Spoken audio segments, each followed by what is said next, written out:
Lăng Tự Đức, hay còn gọi là Khiêm Lăng, là một trong những điểm đến không thể bỏ qua khi du lịch Huế. Nằm ẩn mình trong một thung lũng nhỏ ngoại ô thành phố, Lăng Tẩm này là nơi an nghỉ của vua Tự Đức và là một kiệt tác kiến trúc nghệ thuật của Việt Nam. Được xây dựng từ năm 1864 và hoàn thành vào năm 1867, Lăng Tự Đức mang đậm dấu ấn kiến trúc cung đình. Cổng tam quan uy nghi, hồ Lưu Khiêm thơ mộng, điện thờ trang nghiêm. Tất cả tạo nên một không gian linh thiêng và hài hòa. Mỗi chi tiết kiến trúc, mỗi bức phù điêu đều mang một ý nghĩa sâu sắc, phản ánh sự tài hoa của các nghệ nhân thời Nguyễn. Lăng Tự Đức không chỉ là nơi an nghỉ của vua Tự Đức mà còn là nơi quy tụ nhiều lăng mộ của các thành viên hoàng tộc khác như Lăng Lệ Thiên Anh Hoàng hậu, Khiêm Thọ Lăng. Lệ Thiên Anh Hoàng hậu là chính thất của vua Tự Đức. Lăng của bà nằm bên tả của Khiêm Lăng, Lăng Tự Đức, đối diện qua hồ Lưu Khiêm. Lăng vua Kiến Phúc, Bồi Lăng. Vua Kiến Phúc là con nuôi của vua Tự Đức. Lăng của ông nằm ở phía trái Khiêm Lăng. Lăng Kiến Phúc có quy mô khiêm tốn hơn so với các lăng khác trong quần thể. Vua Tự Đức, sinh năm 1829, mất năm 1883, tên thật là Nguyễn Phúc Hồng Nhậm, là vị vua thứ tư và trị vì lâu nhất của nhà Nguyễn, 36 năm, từ năm 1847 đến 1883. Ông được biết đến là một vị vua tài năng, đa tài, để lại nhiều dấu ấn sâu sắc trong lịch sử Việt Nam. Khi đến thăm Lăng Tự Đức, du khách không chỉ được chiêm ngưỡng kiến trúc độc đáo của Lăng Tẩm mà còn có cơ hội tìm hiểu về lịch sử, văn hóa của triều Nguyễn và những câu chuyện tình cảm gia đình trong hoàng tộc. Lăng Tự Đức là một quần thể kiến trúc đồ sộ và tinh xảo, là một trong những điểm đến hấp dẫn nhất khi du lịch Huế.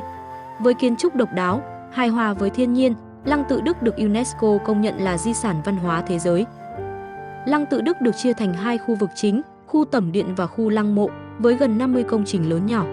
Mỗi công trình đều mang một ý nghĩa riêng và góp phần tạo nên vẻ đẹp độc đáo của Lăng Tẩm này.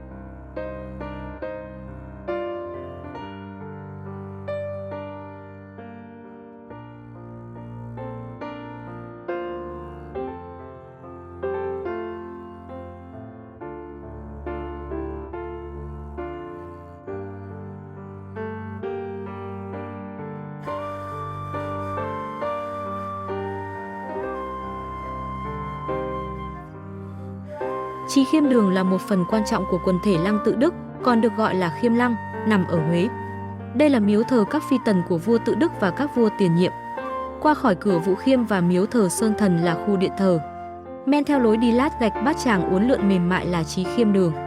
Khu vực này có khuôn viên hẹp, qua thời gian đã bị xuống cấp và ngày nay đã được trùng tu, tôn tạo khang trang.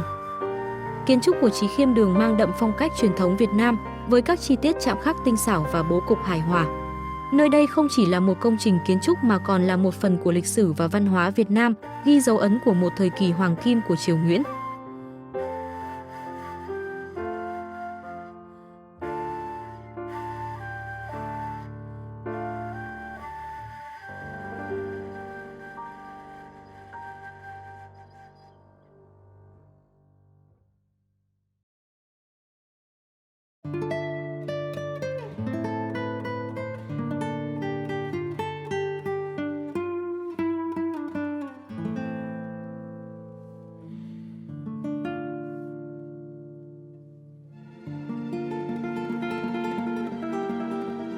Khu thờ tự trong Lăng Tự Đức, nơi tâm linh và nghệ thuật giao hòa.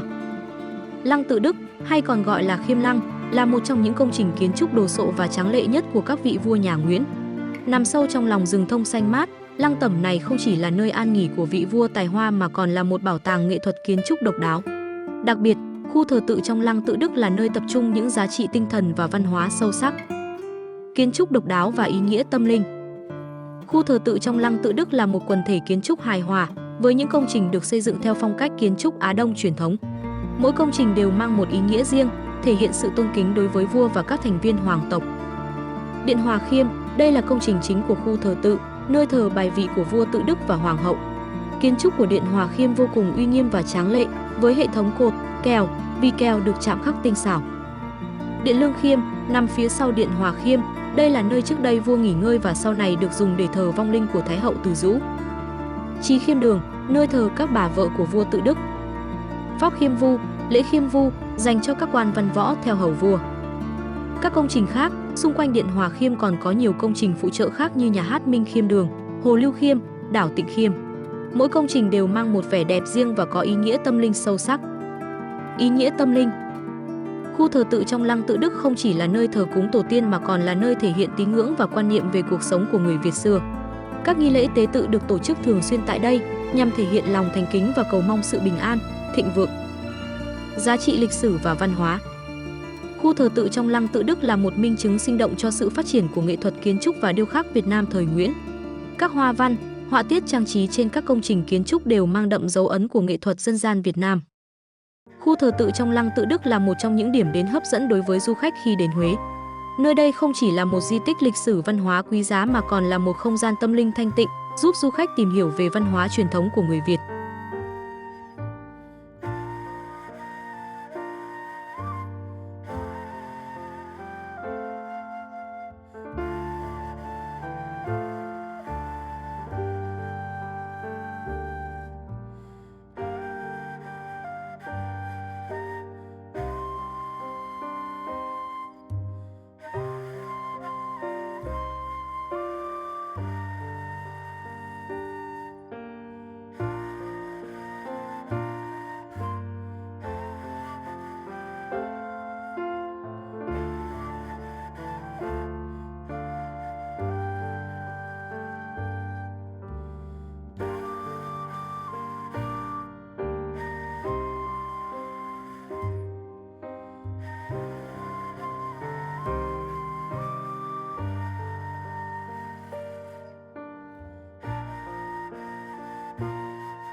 Tham quan lăng mộ vua Tự Đức, Khiêm Lăng ở Huế, nét đẹp của kiến trúc thời nhà Nguyễn.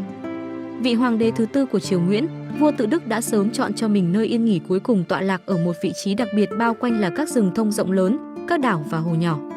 Khu lăng mộ của ông là một thế giới bao bọc bởi sự tĩnh lặng, thiên nhiên và sự hài hòa trong quần thể kiến trúc cố đô Huế. Nằm ở vị trí ven rìa cố đô, Lăng Tự Đức là một di sản văn hóa đặc biệt của Việt Nam và có thể coi là khu mộ đẹp nhất và toàn vẹn nhất trong số 7 khu lăng mộ của các vị vua nhà Nguyễn. Lăng vua Tự Đức được xem là một trong 4 lăng tẩm đẹp nhất chốn cố đô, được UNESCO công nhận là di sản văn hóa thế giới.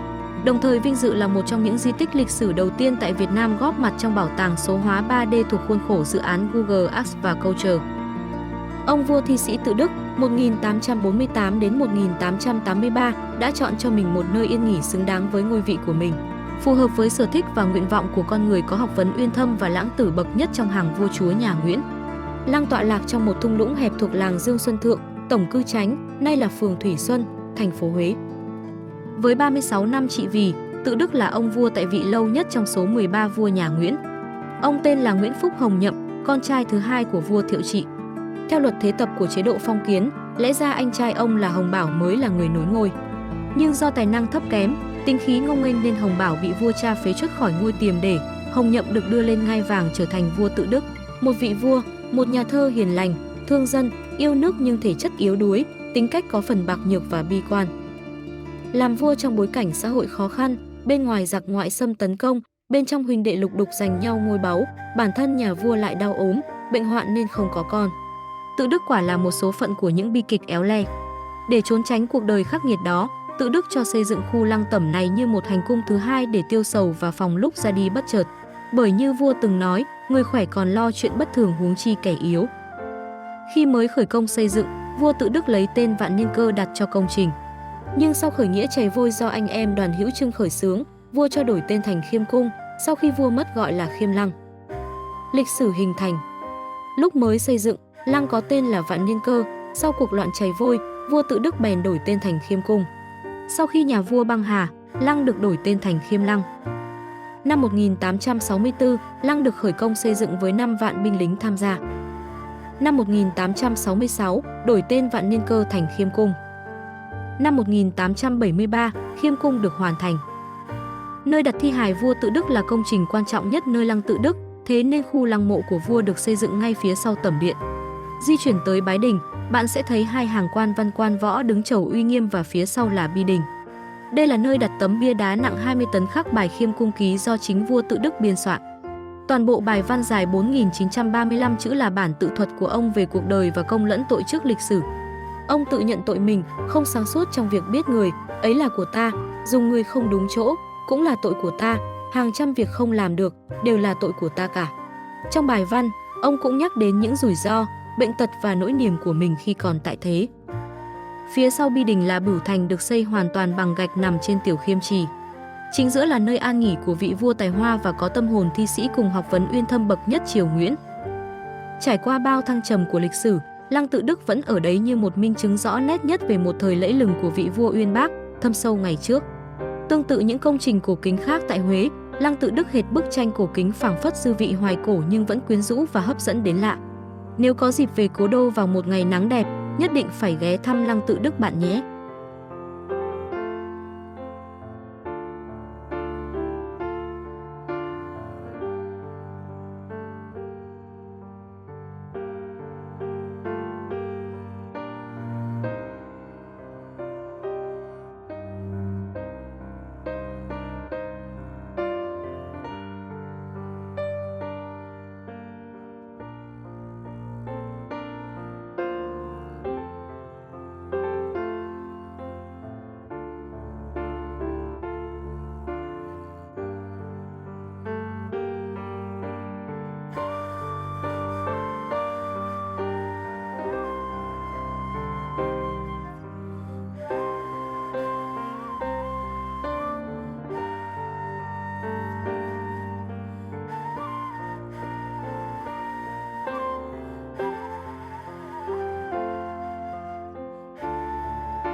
Ở phía bắc lăng Vua Tự Đức, phường Thủy Xuân, thành phố Huế, có một lăng mộ nhỏ hơn nhưng rất đẹp là của Lệ Thiên Anh Hoàng hậu. Lăng mộ của bà tên là Khiêm Thọ Lăng, có 4 tầng nền, 3 tầng dưới là khoảng sân rộng, tầng trên cùng là nơi đặt mộ phần. Hoàng hậu Lệ Thiên Anh tên thật là Vũ Thị Duyên, sinh vào tháng 5, năm Mậu Tý, Minh Mạng thứ 9, 1828, tại làng Hòa Luật, Tổng Thủy Liên, nay là xã Cam Thủy, huyện Lệ Thủy, tỉnh Quảng Bình. Cha là Ngự Tiền Đại Thần Thái tử Thái Bảo Đông các đại học sĩ Vũ Xuân Cần. Mẹ là Trần Thị, tên Thụy là Trinh Từ, được phong Lệ Quốc nhất phẩm phu nhân. Năm Thiệu Trị thứ 3, 1843, bà được tuyển vào cung hầu Hồng Nhậm, vua Tự Đức sau này, ở Tiềm Đế, nhà riêng. Hồng Nhậm là hoàng tử thứ 2 của vua Thiệu Trị với bà Từ Dũ, nghi thiên chương hoàng hậu.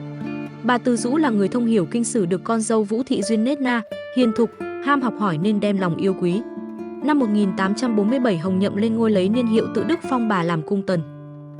Tháng 4 năm 1883, bà Vũ Thị Duyên, trang ý Thái Hoàng Thái hậu qua đời, thọ 75 tuổi, được an táng ở Vạn Vạn Niên bên tả Khiêm Thọ Lăng Tự Đức. Dực tôn Lệ Thiên Anh Hoàng hậu từ thân phận cung nữ, Cẩn Phi, Thuần Phi, Trung Phi rồi Hoàng Quý Phi, suốt 36 năm giúp Tự Đức trị vì, luôn để lại tiếng thơm cho muôn đời con cháu. Khi Tự Đức mất, di chiếu tôn làm hoàng hậu nhiều lần bà không nhận, nhưng vì đức độ, một lòng với xã tắc mà các vị vua về sau tôn xưng bà từ hoàng hậu lên Hoàng Thái hậu rồi Thái Hoàng Thái hậu.